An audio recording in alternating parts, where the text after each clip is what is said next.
Welcome to DC On Screen, a podcast about the DC Universe properties being brought to film and television. I'm your host, David C. Robertson, and this is my co-host, Jason. Hello. Alright guys, so we're going to get into Gotham 203, The Last Laugh. I guess we should have known by the title, huh? Yeah, I didn't look at the title before I watched. So, and the big twist on this episode we experienced entirely differently because I had nothing spoiled for me. I didn't look at IMDb. I didn't look at cast lists. I didn't look at the title of the episode. I hadn't looked at any spoiler news. Nothing. The internet hadn't, done what it does. You knew the whole time. Yeah.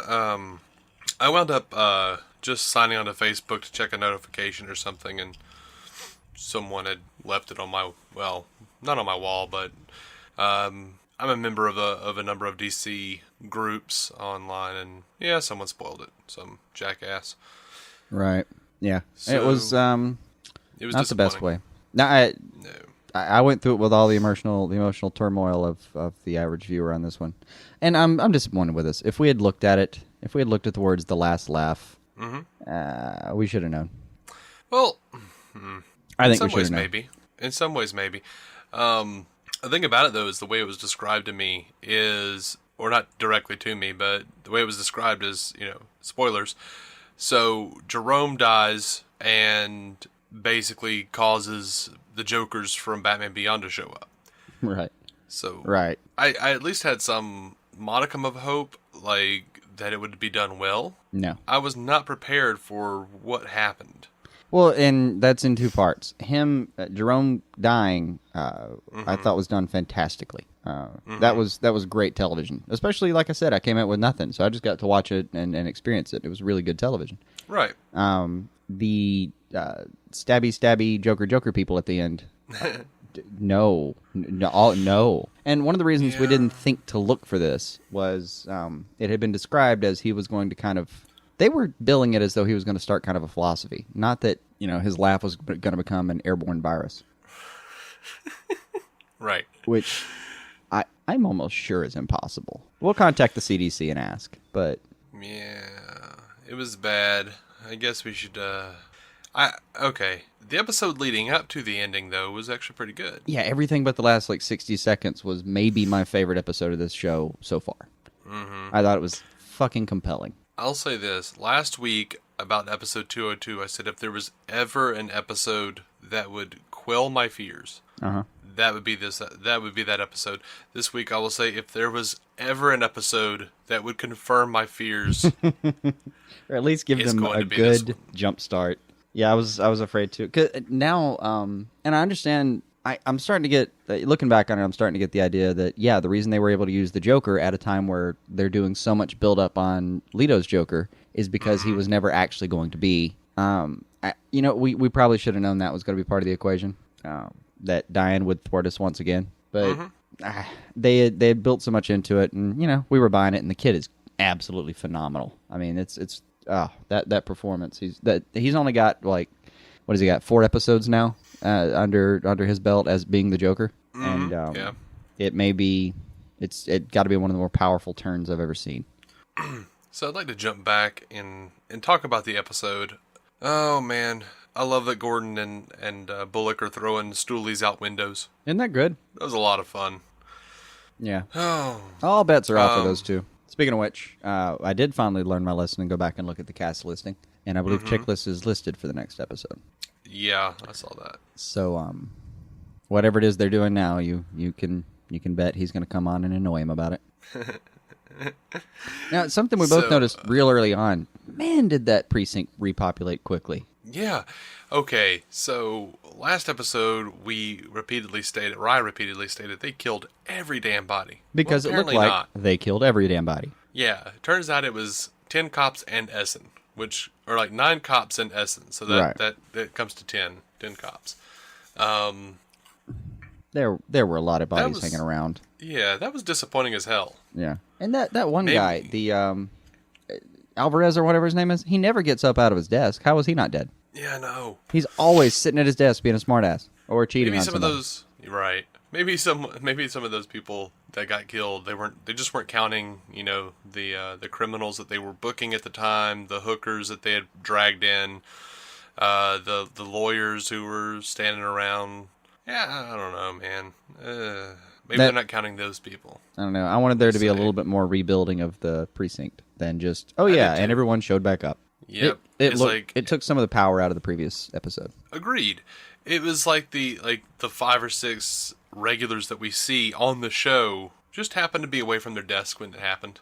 Right. I mean, I was okay with a few things, like Kringle and Nigma being out and somehow getting away. That was shot for it, and I can deal with a few of these, but everyone that you've previously seen was just. I was going to be much happier with the show if they had just killed off all those guys that we'd seen one-liners from in one swoop. Never talked about them again. They're just gone now. Mm-hmm. That was a lot more powerful. Yeah, it was. So yeah, Gordon's throwing stoolies out windows. The next note I have written down is, damn, Barbara and Tigress, Barbara moves fast. Yeah, she does. She does. Good for her. I guess so. There's a weird, I keep wondering why Tigress is slumming it. Yeah. There's a weird, brother-sister thing going on there that I'm not appreciating. Yeah. I'm not sure what they're doing with that. I don't really know what their true lineage is. I don't know where these people come from. They haven't been too forthcoming with that information. Yeah. And I don't want to explore. There's a hint at a little bit of an incest storyline there, and nothing could be further from what I want to see. Man, if any show would be perfectly willing and capable of delving into that territory, it would be Gotham. I mean, I really enjoyed the hell out of Dexter. They spent an entire season exploring that and trying to make it make sense somehow. They tried for 13 straight hours to make that work, and it didn't. At no point did you not think, okay, I know you're only. I mean, adoption or not, I don't give a damn. Yeah. Oh, so you don't want Barry and Iris to wind up together on The Flash? They're the closest I've ever seen, to be honest. But it's worse, though. Barry and Iris, I know what the history is. With these guys, I don't know. So they're just creeping me out while they don't explain it. Right. If they would tell me straight up, no, they call each other brother and sister. We know where they really come from, blah, blah, blah. I'd be, oh, okay, I got you. All right. Well, that's weird they call each other brother and sister, but, at least I know what the score is. Mm-hmm. Well, I mean, we got through it with Jack and Meg White, so I guess we'll try to get through it here. Mm-hmm. Yeah. It was creepy. That was a weird shtick. At the party when the dude was asking all these, oh, tell me about yourself, blah, blah, blah. You have to tell me something about your brother. And she's like, right. He's a monster in the sack or whatever. And I did like his response, which was kind of, well, you did ask. Oh, that's not okay. Right. Oh, man. So we do get some interesting information on Galavan. He says his family built Gotham. Yeah, he's starting to sound all Court of Owls real quick. All sorts of Court of Owls. I mean, if we didn't supposedly know that they weren't going to explore that for now, I'd be sitting there waiting for it. Mm-hmm.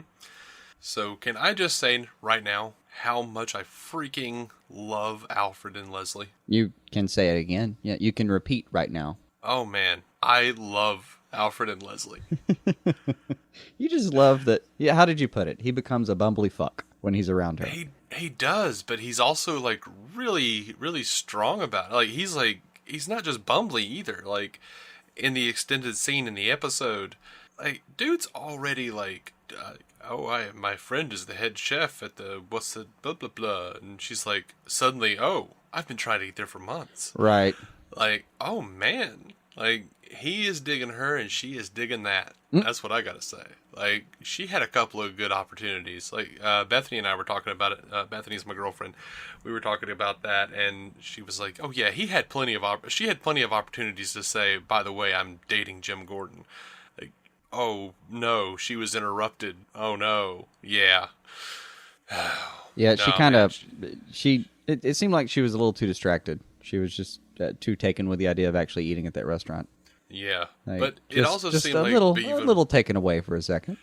even before that, though, it seems like she actually was pretty flattered by Alfred, and he is dashing man. He is a dashing individual. He is. Got a lot of charm to him. I did, my favorite part of that, though, was Bruce being the one to kind of go, all right, well, and pull Alfred away. He's walking away. You could have told me. Yeah, well, that was at the end of the episode. Like, Bruce was all, I want to leave, until he sees Selena and then runs off. Yeah. So. Now, he went off to have his own misguided adventure. But, the very end, that little bit with all four of them where Bruce kind of pulls him away and Jim's kind of looking at everybody and like, all right, so this is odd. I don't know exactly what I should do. Yeah. Should I tell Alfred? Oh, no, Bruce is going to save me. Thanks, Bruce. Right. Oh, man. I can't wait for them to get together. Yeah, I'm not looking forward to it nearly as much as you're. It's going to be wasted screen time to me. I don't think so. Oh, no. I worry so. I worry so in as much as I worry about everything on Gotham. Sure, but the potential for it is we build up a true kindred bromance or father son relationship between Alfred and Bruce. Mm-hmm. Alfred winds up starting to see Leslie, and she becomes a mother figure, and she starts trying to break that shit up. As far as like, Alfred, you're a grown man. How could you let him go on these missions or do all this stuff that's really dangerous? That will bore the ever-loving hell out of me.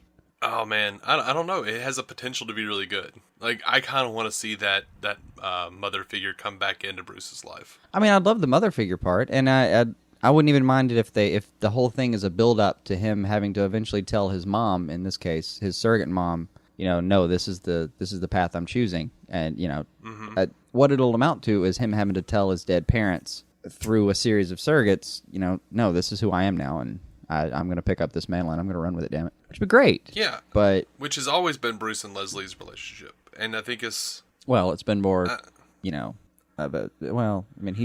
she's his doctor. Like, doesn't matter how wounded he gets, he can always go there. Yeah, Alfred and both of them have really great skills, surgical skills. Like, oh yeah, you got to have that. They both patch Bruce up. Oh yeah, pretty regularly, really. I did laugh when Jerome says, "Some say Bruce has a split personality." Yeah, there was a moment where I kind of okay, towards the end he's on stage and he just says, "I'm my next volunteer," and he just points Bruce Wayne.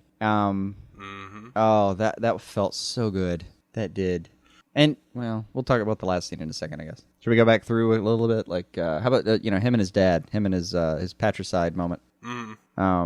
That speech he gives the blind fortune teller, it was just, God, man. That's iconic at this point to me. That was freaking great. Yeah. That was a great scene. He went all over the place. He went from, felt like he went from, Ledger to Nicholson and back, and then did something completely different on the way. And he took the character in his own little place. Hard to see. And I saw him in an interview saying that he didn't. It did something with Hollywood Reporter where he mentioned that he specifically didn't go back and look at Ledger or Nicholson. That he didn't want to kind of model it after them. He wanted to find his character in his own place. And he said he found the character in the showmanship aspect of him. That was where he felt more comfortable with who he is. But in a scene like this, the humanity part comes out. But somebody like Jerome is always trying to keep their own humanity as far back in the closet as they can keep it. And he said he was more inspired by the Mark Hamill version of the Joker than yes. He if I could have trained a mind, if I could have told him exactly what I wanted him to do for research before he came and did this character, I would have said, don't look at it. I would have said exactly what he did. Don't look at Nicholson. Yeah. Don't look at Ledger. Don't worry about all that. Go listen to Mark Hamill. You don't have to watch the episodes. Just go listen. Just close your eyes. Right. And yeah, he pointed out exactly what it is that was so amazing. Is Hamill laughed differently every time. Everyone was a fingerprint. And it all, you could tell his entire mood by it. And he did a pretty good job of picking up that mantle. He did. Gotta say, loved seeing ass-kicking Alfred. I always love seeing ass-kicking Alfred. Isn't it great? He's always a lot of fun. I mean, sending in poor Bruce with a gun. The gun's in my pocket. Oh, man. That was good stuff. I loved when, I think somebody in the audience calls Jerome a son of a bitch, and he says, true, but not the point. It was Gordon. No, it was Gordon on the phone. Gordon says, you son of a bitch. He's like, true, but not the point. Right. That's great. And then, like, when he was laughing maniacally into the camera and then stopped abruptly, like, mid-laugh and went, I think that went well. There were so many little points where he got it. He absolutely got it. I'm going to miss him. Like, that's why Speaking of got it. I was completely... It took me like a day to recover from having watched the episode. It really did. Speaking of got it. Uh-huh. Dude, damn Bruce balls up to Gordon. I will not let them hurt Alfred. Oh, man. What are you going to tell? Like, how do you stop him? How do you tell that kid no? Right? Oh, man. That's good. That's good And stuff. the resolve on that kid's face. Oh, it's good. All right, so basically the point of the entire episode has been that Theo Gallivan played Jerome. All of them. He played everyone. Like, all the Maniacs. He has decided that what Gotham really wants is a hero. Right. So he created a terrible situation and then took care of that situation.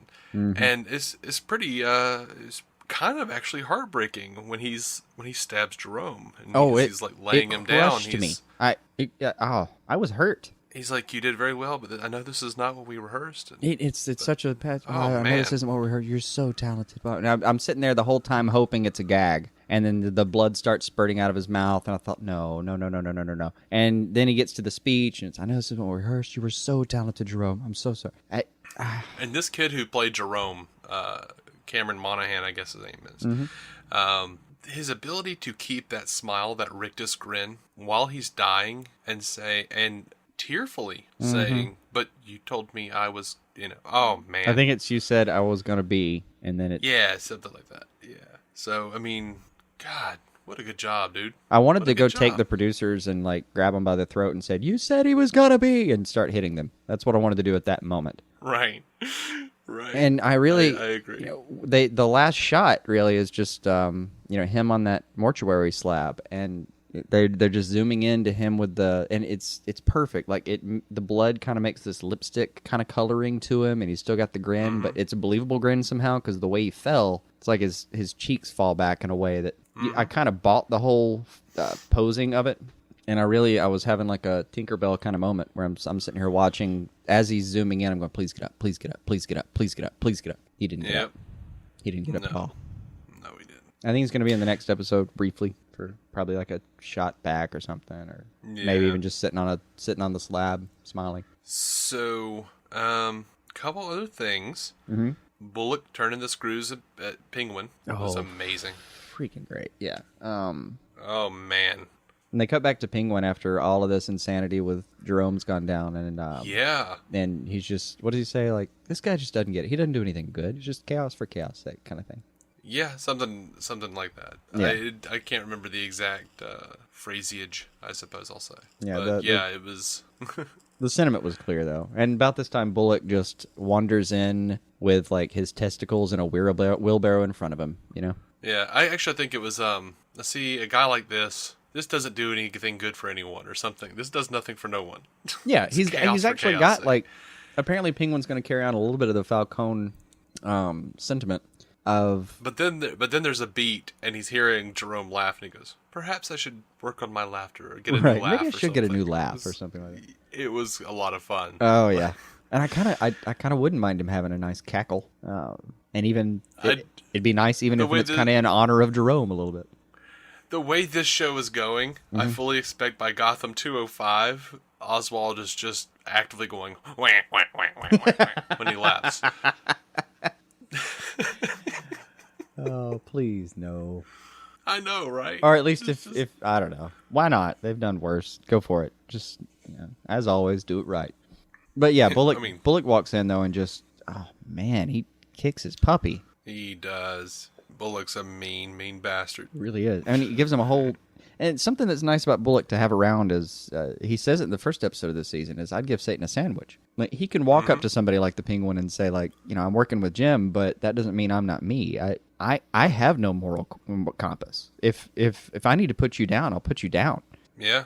And I'll sleep that night, buddy. Okay, shit. Yeah, and he tells Penguin, I'm still here, and I still have to pay you back for fish. Right. I mean, oh damn. That debt is not settled. It's, oh man, it's, You forgot, and I had, until he mentioned that, I'd forgotten that they were close. Oh, yeah. No, I hadn't forgotten. I had actually forgotten about that. I loved his speech. Yeah. He's like, you can call yourself the king of Gotham or whatever you want to call yourself. But to me, you'll always be that sniveling servant holding Fish's umbrella. Right. Whatever it was. Just, oh, man. I really wish I could remember the words on that one, too. But yeah, he just demeans the guy. I mean, guns pointed at. Like, there's 6 people in a room pointing a gun at him. He could easily never walk out of there again. In fact, I'm still not sure, looking back at the scene, why he does get to walk away from there. I'm not sure what card it is he's holding that Penguin didn't want to see. I don't know, man. Because if it was me, I'd have just shot him dead right then. Because I don't know, it couldn't be worse than whatever he's going to do if he makes it outside that room. Yeah, that's the only thing that's That's the only thing about the scene that's problematic for me. It's just like I don't know how Bullock is still walking. Survived it, yeah. Yeah, but just the whole bit right when he comes in too, where he's just like, "Oh, look how far you've come. Oh, I'll never forget. Yes, Miss Mooney. Mm-hmm. No, Miss Mooney."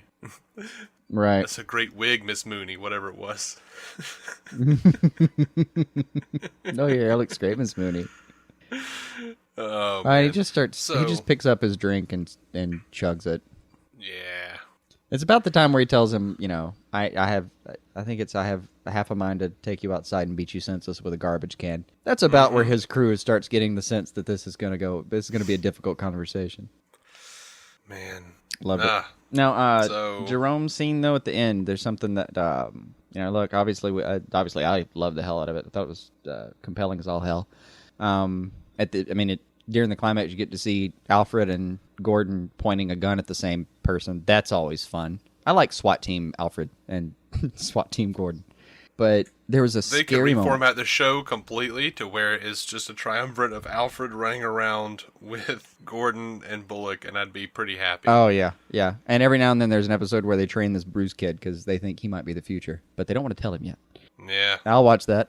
Now, with the stage scene, there was a moment, a really frightening moment. Because again, think about it. I didn't know he was going to die. Didn't really know what was happening with the episode. As far as I knew at that moment, he was going to be on for season 2. So I'm watching, and they're doing their little performance. And there was a frightening moment where it was about the time she blows a kiss. A frightening moment where I realized, oh my God, Barbara's Harley. Oh shit, that's not going to work. It wasn't going to be the same kind of, boyfriend-girlfriend Harley. Mm-hmm. But it was clearly going to be that she was his Harlequin, and I wasn't on board with that. Now, it did explain why she was so back and forth about it while she was talking about it in interviews, but I mean that fear never really permeated within me. Well, honestly. Yeah, you knew he was going to die. For a second there, I thought I was going to be looking at a season 2 with Barbara slowly getting the Harley Quinn costume. I was not looking forward to that. Yeah, I feel you on that, man. I got nothing for Barbara, and by the way, Barbara's seducing Theo Gallivan now? Yeah.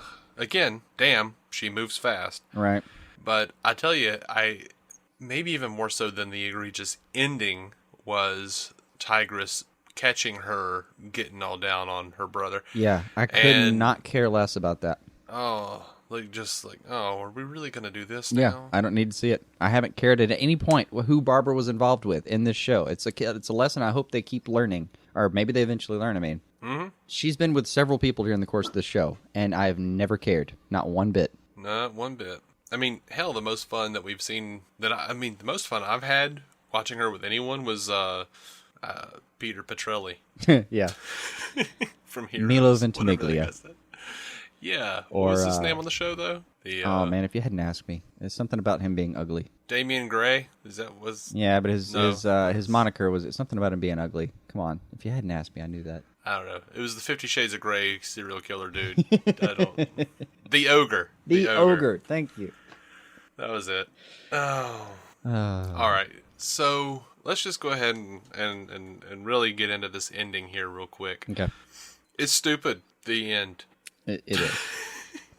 I've thought about it a lot, and I can't think of a way to sell that. No. I can't think of a way I can't think of a place that can take the storyline of Stabby Stabby where I will follow them. No. Yeah, so basically, various people all over the city are watching the replays of that feed with Jerome from the what was it? Some sort of charity benefit, helping sick children or whatever. But it's footage of the crazy shit he was doing, and he's laughing, and he's okay. And we get like a montage. There's like a kid, his parents are fighting in the background. Their silhouettes are yelling at each other. But he's watching Jerome on television, and he's just laughing maniacally and pointing. And then we get like a couple of dudes in the street who are laughing at the footage, and then see like a homeless dude decide to just murder him outright. And right. One dude turns to his friend after they've killed him and kills his friend. It seemed to be a montage, like it's spreading like a virus, like you said earlier. Yeah. And there's no part of that that doesn't just seem stupid. Yeah. Not to mention what it does to the Joker as a character beyond this. I mean, the Joker is a cat who kills copycats. Yeah, he's an original. You never, yeah, that was another thing is at least within Gotham, and he tried to expand it sometimes within the universe, is there weren't supposed to be other people that were allowed to use homicide as a punchline.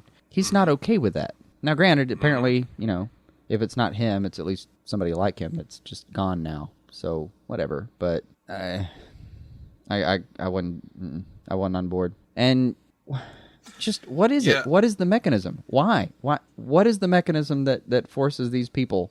You got to give me something. I don't know. It doesn't make any sense to me. And it's straight up stupid. It's straight up stupid. Mm-hmm. It makes no sense. And if there was, I don't know, like based on the spoiler I heard, I thought it was going to be like a group of people, like a gang or something that got together and we were said, thinking no, kind Jerome of gangish right. or cultish, Yeah. I didn't think it would just be random people all over the city randomly just starting to laugh and starting to become the Joker. Right. That makes no sense. And what's worse is, like I said, it diminishes who the Joker eventually is. Like, because then he's a pale copy. He's a pale imitation of various characters that came before. Right. Which is, geez, dude. The Joker character has informed American villainy. He's been around since, 1940? Yeah, actually about right then, I think. Yeah, are we seriously going this way out? This route? Gotham?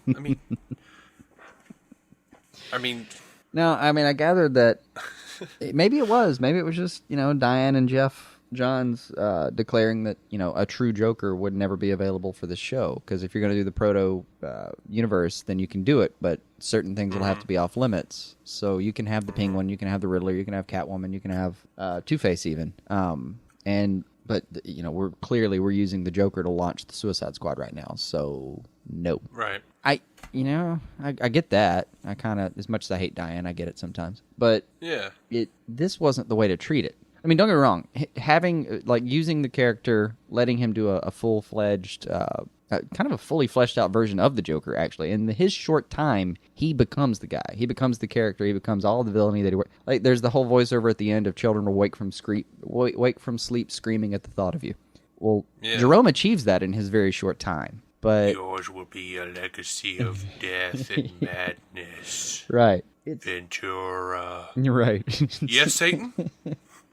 It's not supposed to be a legacy of the most mentally unstable people available in Gotham that were at that moment watching a newscast. It looks like it just snaps their poor little brains. They're like they get the joke. I guess that's where it's supposed to be. Is those are the people that were susceptible. Those are the ones who saw it and got it. Got what he was laughing at. But it's not like that. That's the best I can paint it, and it's still pretty fucking lame. Agreed. If this is like the brilliant thing that Bruno Heller has been talking about, take a mulligan. Oh man, it's almost bad enough that you were talking about the other day if they did any kind of Fantastic Four punnery with Michael Chiklis, you were out. That scene, the scene with all of the airborne laughter virus, whatever it was, that was almost enough. That was for me to just be like, you know what? I'm done with this podcast. I can't handle this anymore. It's hurting me. I have to walk so far away from this material that I can't even do the cast anymore. No, the last few seconds. Don't get me wrong. Again, the rest of the episode is probably one of this may be my favorite episode they've ever done, and it has to do a lot with this kid, but it has to do a lot actually with the fact that they really chose to do some stuff. It was fun, pretty fast paced. They had a lot of fun confrontations, and the machismo confrontations in Gotham are half the fun anyway. Yeah. And that last 30 seconds or 60 seconds is what I'm talking about as being completely not up to par. But man, the last part was so bad that if the two guys stabbing the homeless guy and then each other, if that scene was interrupted and the voiceover was interrupted and suddenly he came out, like Chickless came out of the other side of the alley and said it's clobbering time and just mashed the guy, I wouldn't have even noticed. Right. I would have sailed right past that. Did you just really describe it as mashing the guy? He just mashed him. Just straight mashed him. Like a tater. It sounds like I really... Now I want a Southern superhero named the Tater Masher. The Tater Masher. It'll be appearing on Flash Season 4. What are you going to do to me with your stupid cape? I'm going to mash you.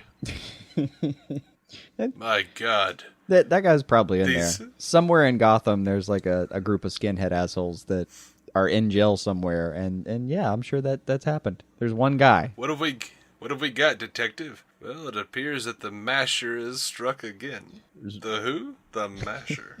One character in this whole thing living in a Ron Jeremy sketch. Call me Mashed Tater. Call me the Tater. Ron Jeremy. Not Ron Jeremy. You mean Ron White. The hell would a Ron Jeremy sketch sound like?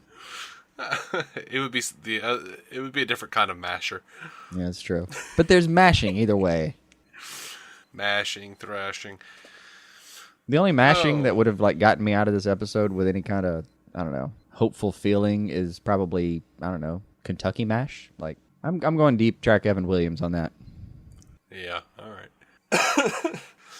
Now, with all this talk about Batman and the Joker, I think you may have brought it up the other day to me. Have you seen this? This is just a random fan theory from some guy on the internet. Or it's not really even a theory, it's just like a little fan fiction piece, but it's kind of interesting. The bit with where like Batman's fighting Darkseid and winds up falling through time or something. No. All right, so there's this. Okay, so there's this theory, or not even a theory. It's just a concept, and I thought it was a really damn good concept, and it was kind of really cool. Basically, big world-ending thing is happening. He doesn't specifically cite Darkseid, but it's like a big world-ending, universe-ending crisis. Comes down to Batman taking this dude down, and as he takes the dude down, he realizes he has to kill the dude. As he's taking him down, he gets blasted by some. He describes them as Z-rays or something, and Batman wakes up and he finds himself in the past. Okay. So his outfit is torn to shreds, is destroyed. So, he takes out some money, lays it on a windowsill, and grabs some clothes out of a Gotham City alley, and throws on the little jacket he finds back there. Walks out, realizes that he sees his parents and himself. And he gets sick, he feels in his jacket pocket, and sure enough, there's the revolver. Mm-hmm. So he realizes that the bad guy knew he was going to be taken down, but the bad guy sent him back to a very specific point. And he realized that he has to be Joe Chill. And he was always Joe Chill. So he kind of has to make the decision, do I kill my own parents, or do I let the universe die? Because I'm the only one that's able to take this guy down later on. And if I don't, the universe ends. So he kind of makes his decision, kills his parents. It's not bad. He then wanders off into the darkness and decides to commit suicide. Jumps off of a bridge. They find his body, and he's still alive, except he's been in the frozen water for so long his skin has turned white. And as they put him into the ambulance, he starts laughing. The idea that the paradox broke Batman's brain. He's actually found himself privy to life's funniest and most terrible joke. Right. In his version, does he just end up being the Joker proper, or is he just kind of an idea? Yeah, that's certainly the implication. I've never that part won't work for me. That's like a 25, 30-year-old difference, and we're talking about a Batman who's already been through 20 years of being Batman and all the damage his body would have taken. Now for him to become the Joker and then go wait 20 more years and then get beaten up by the guy who was Batman in his prime and still be able to survive it? No, fuck that. Yeah, that part is a little iffy for me. The timing doesn't work. Now if he finds somebody that's Bruce's age and destroys their mind as then we're talking. Mm-hmm. But time does pass, as his story mentions. Time is relevant. Depending on the artist, the Joker always looks older than Batman. Well, it's just because of the wrinkles. Well, yeah, but they never said how old he was. Like I said, I've always imagined him being like give or take 5 years. I've always imagined him being relatively contemporary. Well, we keep thinking that, but no one's ever actually said it. No one's ever said his name either. I know, but I just kept thinking though, like, if that was really the case, how cool is that scene from that Justice League comic where he asks what the Joker's true name is and goes, no, that's impossible. That part would be a lot better, yeah. There's a ton of play to it, but it's really neat and also just as troublesome. Yeah. Because the other part is like, I agree, but I like it. Some people argue that because of people like Batman, and some stories have even said Batman in particular, there wouldn't have been this wave of villainy. We would have never attracted the super villains of the universe without all of this coming out. Mm-hmm. Oh man. So I think that wraps it up for this review of 203. Yeah, great episode though, except for that last part. Great episode into the ending. Oh man, terrible ending. Yeah, I'm honestly concerned for the show. Now, what would you rather him do though? Actually try to make sense out of that, or just walk away and start a story about Two-Face? Why can't we have both? Well, you're gonna have to choose though in this case between, would you rather them actually try to make that stabby scene work, or would you rather him just pretend the whole thing didn't happen, never pick up that storyline again, never explain the hobo dying, move on? Well, I mean, they don't need to explain the hobo dying. It was pretty clear. Someone was stabbing him in the gut. You know what I mean, though? Like, explain the stabbiness. Well, I mean, I feel like I'm going to be real annoyed if they don't explain something. Oh. If they don't have a line somewhere. That's the real question. Like, would you rather him just pretend it didn't happen and walk away and never bring it up again? I bet you that's what they do. That's what I would do. At that point, you've bitten off way more than you can chew. I mean, obviously, these guys are the employed writers. I'm waiting on them to come up with a good enough idea, but I'm not seeing it. For me, all they've got to do is have the cops talk about how they're having trouble with criminals who seem to be mimicking Jerome. But I don't want it to be explained. No, I think you either try to explain it fully or you walk away. This is stupid as hell. If you drop a line to it later, I'm going to be pissed. Just stop. Just pretend it didn't happen. Pretend like you'll sleep. Mm-hmm. All right. Well, that's going to wrap it up for our review of episode 203 of Gotham, The Last Laugh. We are DC On Screen, and we are proud members of the Giant Size Team Up Network. You can find every episode of DC On Screen at dconscreen.com. If you would like a podcast about the Marvel Cinematic Universe that's very similar to ours, go check out Matt Carroll and Jeff Randall at the Marvel Cinematic Universe podcast, or mcucast.com. Later couple days, we're going to be, over the next couple days, we're going to be uploading our review of Arrow 401 and The Flash 201. So, and we might actually have some news this week. They're real slow on news, but yeah, all of the PR people took a week off because there's actual things happening now. Mm-hmm. So we will see you guys then, and until then, keep some DC on your screen.